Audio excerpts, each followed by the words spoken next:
Allez, salut tout le monde, c'est The Frag HD, j'espère que vous pétez la forme les gens. Pour ma part je vais super bien, je suis vraiment en très grande forme. Alors oui, ça change un petit peu d'habitude. Là je vais vous mettre un gameplay de Call of Duty en fond. Il y aura ma tête en haut à gauche. Je tenais juste à remercier The Bee Machine qui m'a filé son gameplay très gentiment. Et je vais vous parler, voilà, des fois ça arrive de temps en temps. J'ai des anecdotes un petit peu what the fuck qui me sont arrivées. Alors forcément je vais vous parler de quelque chose qui s'est passé pendant les vacances d'été. Et je sais que toi aussi, hein, derrière ton écran, non, me mens pas comme ça. Je sais qu'il t'est arrivé des conneries. Forcément si t'es parti en soirée, en boîte de nuit ou même avec tes potes, t'as fait des conneries, voilà, on en a tous fait dans notre vie. Je dis pas qu'il faut en faire, mais je veux dire c'est un petit peu ce qui te marque le plus, surtout quand t'es avec tes amis. Et il m'est arrivé quand même deux trucs, bon, de dingue. Alors je me suis fait sortir par un vigile en boîte de nuit où j'ai failli me frapper avec le barman. Je vais vous expliquer un petit peu le contexte. Aucun mytho dans cette vidéo, c'est très clair. Si je faisais des mythos, je ferais comme... J'ai pas de nom, hein, c'est pas pour viser quelqu'un en particulier, mais je ferais plein d'histoires, d'épic stories, etc. qui sont passées sur ma vie. C'est pas comme si je vous en racontais tous les 2 jours, ok. C'est vraiment très rarement, de temps en temps, il m'arrive des trucs de dingue, comme quand je me suis pété la gueule dans le tram et tout. Je sais pas si vous vous rappelez que je me suis viandé devant tout le monde, ça a fait rire beaucoup de gens d'entre vous. Et là, c'est un petit peu plus, genre, ça avait plus de sensations pour le coup, parce que, donc voilà, je me suis fait sortir par un agent de sécurité, un videur dans une boîte de nuit, et en fait, je me suis fait aussi embrouiller par des flics, et je me suis quand même fait pointer c'était quoi, une MP5 ou une FAMAS, tu vois, à 1 mètre de ma gueule, enfin même pas, genre à quelques centimètres de mon visage. Je vais vous expliquer ce qui s'est passé. C'était un peu décinglé quand même. Alors en fait, j'étais parti, comme je vous ai dit, à l'île de Ré. Je suis parti pendant 2 semaines avec mes amis, donc une maison avec 9 potes et tout, donc imagine le délire tous les soirs. Voilà, c'est pas du tout le bon exemple, mais c'est vrai qu'on buvait pas mal, etc. On faisait la fête, on faisait des soirées, faut profiter. Puis dès que tu reviens, voilà, en septembre et qu'il faut reprendre le travail, etc., bah, t'es d'aplomb, même si t'as un petit peu mal au crâne. Et en fait, si vous voulez, là-bas, l'île de Ré, il n'y a pas de police nationale, de police municipale, comme on peut voir, voilà, à Paris ou dans la province, etc.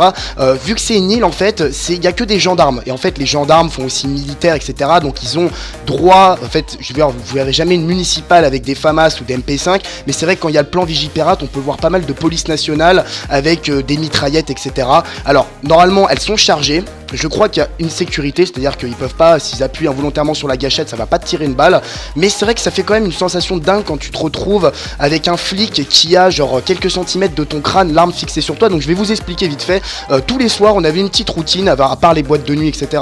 À l'île de Ré, on avait une petite routine d'aller au bord de la plage, voilà. Donc vraiment, tu vois, il y a un sorte de petit remblai, voilà, le petit remblai, puis tu faisais quelques mètres et t'arrivais sur le sable où il y avait des feux de camp. Ce qui est interdit en vacances, tu fais des feux de camp, tu peux prendre une sale amende. Et en fait, il y a un autre truc aussi qui est interdit, vous savez, c'est de boire de l'alcool. Bon, alors tout ce qui est substance illicite, vous m'avez compris, shit, bœuf, tout ça, cocaïne, bon, ce que je touche pas pour le coup, mais je veux dire, l'alcool en tout cas est interdit en voie publique, t'as pas le droit d'en boire. Et en fait, si tu te fais choper avec une bouteille sur voie publique, tu prends là-bas à l'île de Ré 50 € d'amende, puisque moi j'étais venu un premier soir, on avait notre bouteille d'alcool, etc.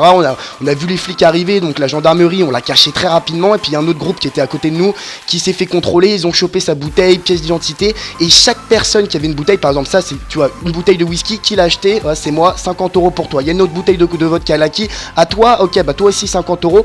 Par bouteille, tu prends 50 € d'amende. Tu vois, ça va assez vite, hein. On voit le petit business, on s'est compris. Et en fait, si vous voulez, je me suis fait, en fait, un moment, j'étais avec mon pote, on est parti, donc tu vois tout le monde sur le remblai, assis sur le remblai, etc. Le temps de boire un petit peu, puis après on allait se poser sur la plage. Et en fait, je suis parti pisser dans un angle quelques mètres un petit peu plus loin avec mon pote. On part pisser tranquillement. Et puis tout à coup, je l'ai pas vu en fait. Je vois une voiture, j'avais la bouteille dans la main, je vois la voiture de la gendarmerie qui s'arrête juste derrière moi. Et c'est vrai que j'avais un délire, j'avais dit à mes potes, je vous jure sur ma vie, si je vois les flics qui arrivent derrière moi, que j'ai une bouteille d'alcool et que je dois prendre 50 € d'amende, etc.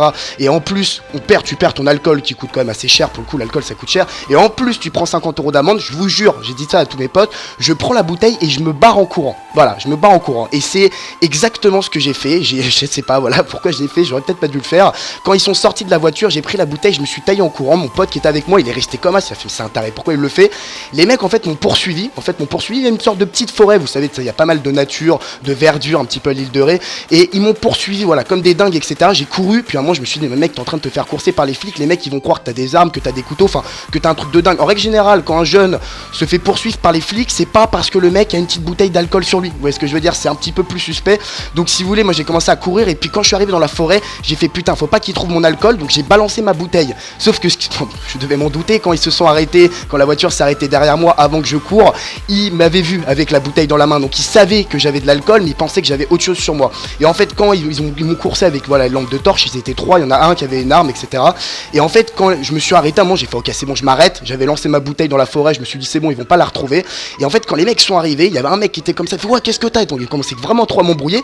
Je vous jure, premier réflexe de dingue quand tu te fais pointer une arme sur toi, même si c'est la police, c'est pas les mêmes sensations que si c'était un mec qui allait ou un terroriste qui allait te planter une arme sur la tête, tu vois. J'ai levé les mains, j'ai eu le coup d'adrénaline de dingue, ça m'a fait redescendre un bon coup. Donc les mecs, ils ont commencé à me fouiller de dingue, etc. Ils me font, ouais, t'avais quoi dans ta bouteille? Et alors moi, alors là, tu sais, quand t'essayes de sortir des excuses de merde pour pas te faire niquer en soirée, tu fais, non, mais je vous jure, je vous promets, etc. Genre, j'avais juste une bouteille de coca, je l'ai jetée, etc. parce qu'il en restait plus beaucoup, donc crois-moi, hein, les beaux mythos qui passent pas du tout, ils sont pas dupes, les flics.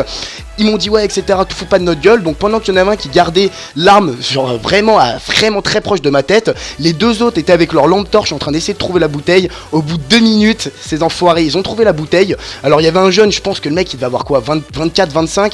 Il commence à sentir la bouteille, il fait, tu m'as dit que du coca? Il fait, ah, tu crois que j'ai pas vu le whisky dedans, tu vois? Et là j'ai fait, ah, c'est un petit connaisseur. Il fait, ouais, te fous pas de ma gueule, etc. Donc en fait les mecs m'ont contrôlé, etc. Puis ils m'ont dit, ok, allez, passe ta pièce d'identité, tu vas choper ton amende.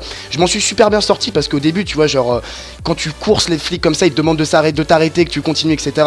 Et qu'ils te demandent ta pièce d'identité et que tu l'as pas, théoriquement, ils sont censés t'emmener au commissariat, prendre ton nom dans les logiciels, dans les fichiers, etc. Et puis après t'envoyer directement l'amende chez toi. Moi, ce qui s'est passé clairement, c'est qu'il m'a demandé de ma pièce d'identité. Je lui ai dit, bah écoutez, monsieur, je suis majeur, j'ai 20 ans, etc. Je lui ai dit, moi je rentre demain, j'ai pas envie d'avoir de soucis, c'était ma dernière soirée, ce qui était complètement en mytho, hein, parce que j'étais arrivé à l'île de Ré depuis 2 jours et il me restait encore 10 bonnes journées à l'île de Ré. J'ai essayé de sortir un vieux mytho qui, pour le coup, j'étais vraiment content de moi. Il est passé, m'a fait, ouais, non, mais alors sois pas arrogant la prochaine fois, enfin arrogant dans le sens où quand on te demande de t'arrêter, etc., te barre pas en courant. Et moi je voulais juste vous raconter ça parce que je sais pas si vous, en vacances, si vous arrivez des trucs comme ça, si vous êtes déjà fait poursuivre par la police ou sortir de boîte de nuit par un videur, etc. Ça fait, mine de rien, ça fait une sensation, voilà, de se faire pointer une arme sur le visage, et quand ils te contrôlent, quand ils te fouillent, etc. Parce que les mecs, en fait, moi j'ai remarqué que, en fait, si tu leur dis que t'as pas ta pièce d'identité, mais qu'après tu te calmes, t'essayes de bien parler, d'être un petit peu poli, voilà, ils vont faire les gars sympas, ils vont dire ok, bah vas-y, rentre chez toi, demain on te revoit pas, etc. Or, tous les autres jours après j'étais là, donc ils m'ont pas revu, hein. C'est pas toujours les mêmes patrouilles qui viennent aux mêmes endroits, etc. Parce que tous les soirs, pour le coup, ils étaient toujours sur les remblais à la plage, c'était toujours leur petite routine de dingue. Et bon, là, ils m'ont contrôlé, j'ai pas donné ma pièce d'identité parce que je l'avais pas sur moi, ils m'ont laissé partir et j'ai esquivé les 50 € d'amende. Mais c'était quand même, voilà, une petite sensation. Et deuxième petite histoire que j'ai aussi envie de vous raconter, donc voilà, pour vous parler un petit peu de ce videur qui m'a sorti de boîte de nuit brusquement, mais je me suis fait traîner comme un chien dans la boîte de nuit. C'était, je veux dire, j'ai déjà eu des problèmes avec des videurs parce que c'est souvent, tu sais, il y a des bastons qui commencent en soirée, t'essayes de défendre tes potes et en fait t'es mêlé à l'histoire alors qu'à la base t'es juste là pour défendre tes potes et c'est pas toi le sujet principal. J'arrive, etc. Donc je rentre dans la boîte de nuit, tout se passe bien et puis peut-être genre 20-25 minutes avant que la boîte ferme, il devait être genre 4h30, tu vois, 4h35, un truc comme ça, et ça ferme à 5h du mat la boîte. J'arrive, je monte sur des petites estrades, donc pour vous imaginer c'est comme une grosse piste de danse, et t'as une petite estrade et ceux qui veulent danser un petit peu en hauteur peuvent danser. Et puis je sais pas, genre il y a un barman, le mec il devait être grave speed, trop dans son truc, il y avait pas mal de gens qui demandaient des boissons, et tu sais il y a le barman donc qui reste derrière son bar et qui te donne des verres, et puis t'as aussi le barman serveur de boîte de nuit, donc ceux qui se posent sur des tables, c'est lui qui t'apporte les verres, etc. Et moi je parle de ce gars là, et si vous voulez je monte sur les estrades, le mec il avait des verres et tout, il commence à poser son plateau, il fait putain dégage toi tu me gênes, et le mec il me pousse des estrades comme ça, j'ai rien compris, tu sais, mais genre imagine t'es en train de danser, puis un barman, un mec, mais je savais même, enfin au début j'avais pas trop capté que c'était un barman, par la suite très rapidement j'ai compris parce que j'ai vu avec son plateau, avec ses verres, etc. Il m'a poussé, faut dégage tu me gênes et tout, je remonte, je le repousse, je fais putain mec pourquoi tu me pousses, et il me rechoppe, il me rebalance des estrades, et en fait moi j'ai voulu monter genre sous l'énervement, là l'adrénaline, tu vois, t'embrouiller ou t'expliquer, ou je suis pas un mec qui va me frapper, j'ai pas allé lui décocher une patate, etc. Mais je veux dire quand t'es en train de t'amuser, que le mec te pousse sans respect, il te demande pas excuse-moi tu peux te décaler, je suis avec mes verres, je suis en train de faire mon travail, que le mec te balance des estrades, en plus peut dire que quand t'es un petit peu alcoolisé et que tu tombes de je sais pas des estrades qui font un bon mètre, tu vois, genre putain tu te réceptionnes sur les gens te repoussent, font ouais pourquoi tu me sautes dessus, je fais attends je viens de me faire pousser mon gars, attends c'est quoi ce bordel et tout, et en fait s'il vous plaît, enfin à ce moment là il y a un videur qui est arrivé, donc quand il a vu que je recommençais à pousser le barman, il m'a chopé, il m'a dit ouais tu dégages, je lui ai dit calmement, attends mec moi je cherche pas l'embrouille, ton collègue, enfin le mec qui travaille avec toi, etc. Il me pousse, je suis en train de danser tranquillement, il me fait ok pas de soucis, et puis en fait j'étais en train de m'expliquer avec mes potes, tu vois, genre ils me disent mais qu'est-ce qui s'est passé mec, pourquoi tu tapes l'embrouille tout ça, je leur expliqué, je fais attends mais je me fais agresser par un putain de barman parce que le mec veut faire son taf, il me pousse comme ça, je dis c'est un cinglé lui, enfin genre je comprends pas tu vois, et en fait je parlais vachement fort, j'étais énervé, il m'a fait monter l'adrénaline ce con, et du coup le videur il m'a entendu, il me fait tu sais quoi toi t'es trop énervé, toi tu cherches trop l'embrouille, tu dégages, allez casse-toi de la boîte. Je fais t'es sérieux, il fait ouais je te dis casse-toi, tu vois, je fais Putain, ok, donc je commence à descendre des estrades et tout. Je fais, Casimir, les mecs, enfin voilà n'importe quoi. Et je fais genre, je vais me casser, tu vois, je fais 2 mètres, je me faufile, tu vois, dans les gens qui dansaient et tout. Et puis hop, discrètement, je reviens voir mon groupe de potes. Et là, genre peut-être 20 secondes, 30 secondes après, il crame en fait que j'étais pas parti, hein, que j'avais fait genre de partir. Il m'a chopé, le mec, il m'a chopé. Et il m'a tiré, j'étais là, mais putain, lâche-moi.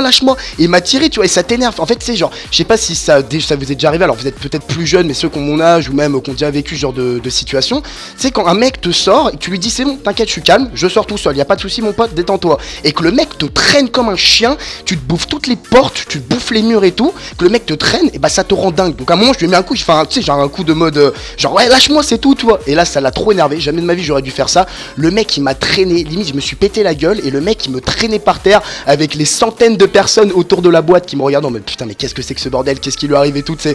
Et genre je me suis fait traîner comme un dingue, ça m'a énervé. Bon, ça va de la chance, je me suis fait virer de la boîte, il restait quoi, 15-20 minutes comme je vous ai dit, donc franchement ça allait. Mais c'est vrai que y a rien de plus énervant que de te faire sortir de force de boîte de nuit alors que tu dis au videur t'inquiète mon pote, je suis calme, je sors tout seul, et que le mec te traîne comme un chien dans toute la boîte. Voilà, finalement après ça s'est bien passé, je me suis barré de la boîte. 2-3 jours après je suis même revenu dans la même boîte de nuit, on a discuté, il m'a dit ok c'est pas de soucis, vas-y mec, tu peux re-rentrer mais tu me refais pas le même coup que la dernière fois. Donc voilà, moi c'est un petit peu les 2 histoires qui sont passées pendant mes vacances d'été. J'espère voilà que cette vidéo vous aura fait plaisir. N'hésite pas aussi toi derrière ton écran, alors à chacun son âge, je veux dire t'as 12 ans, tu te fais sortir de boîte de nuit, déjà tu rentres pas en boîte de nuit, mais je croirais pas à ton histoire. Je vous jure c'est histoire vraie hein, pour le coup, je peux vous faire des témoignages de mes potes si vous me croyez pas, j'ai pas que ça à foutre, je pense que j'ai autre chose à faire que raconter des mythos, hein, c'est pas mon style.